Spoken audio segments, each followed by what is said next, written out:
Good afternoon. For my video journal 1, the prompt is to discuss the things that we've observed with children or individuals with ASD. I'm in a unique situation is that I live with a young man with autism, and I also teach in a special day class at one of the high schools in Southern California, and I have several autistic students. And so some of the observations that I've made in the other classrooms are that the students often are just looking off. They don't look at the person that's addressing them. There's a lot of arm flapping and self-stimming.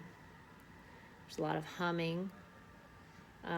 There is some violent behavior when they don't get what they want. There are some students who have repetitive words they say, like, when if they get in trouble, they go, no, no, no, I don't want that. Another one won't do any of his work when the teacher gives it to him, but if he's given a choice to go get it out of a folder, he happily gets the work out of the folder on his own time, not when he's asked, but when he gets ready to, and he does the work.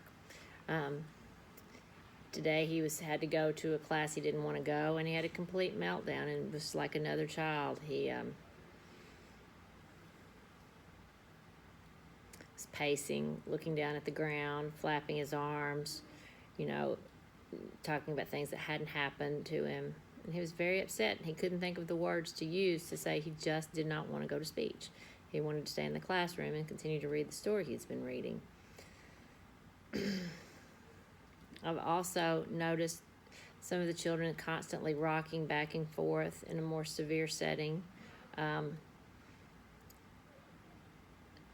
That they're very bonded to their one-on-one paraprofessionals that they work with, that they like to know what time it is. This particular teacher has schedules on the wall for every event by every student's name and what they're going to do, and their picture schedules, not word schedules, because a lot of the students are nonverbal.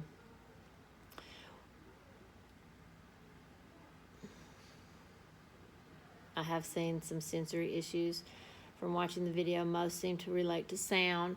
One student, he constantly wears headphones that are noise canceling to be able to sit in class. I don't guess he can hear the teacher talking because the headphones are noise canceling. He wears them all the time. In my own particular classroom, I have some Adirondack chairs. I only really bought them because I needed another place to sit that was separate from the desk that we sit in usually. And I have discovered these Adirondack chairs are very calming to the students. And they just really can't act out or have anything going on with them when they're sitting in those. It seems to be an excellent way to... Harris, your ride is here at the high school front Sorry. office. Angelica, come to the front office. It seems like an excellent way for the calm down area for the students. I'll show you the chairs, if that's okay. Are these chairs right over there? When a student's sitting in those chairs, they just don't seem to be able to act out. I think just the position of them, they're blue, they're not soft, but the students really like those. The same students that really like those also really want the rugs to be lined up and straight on the floor.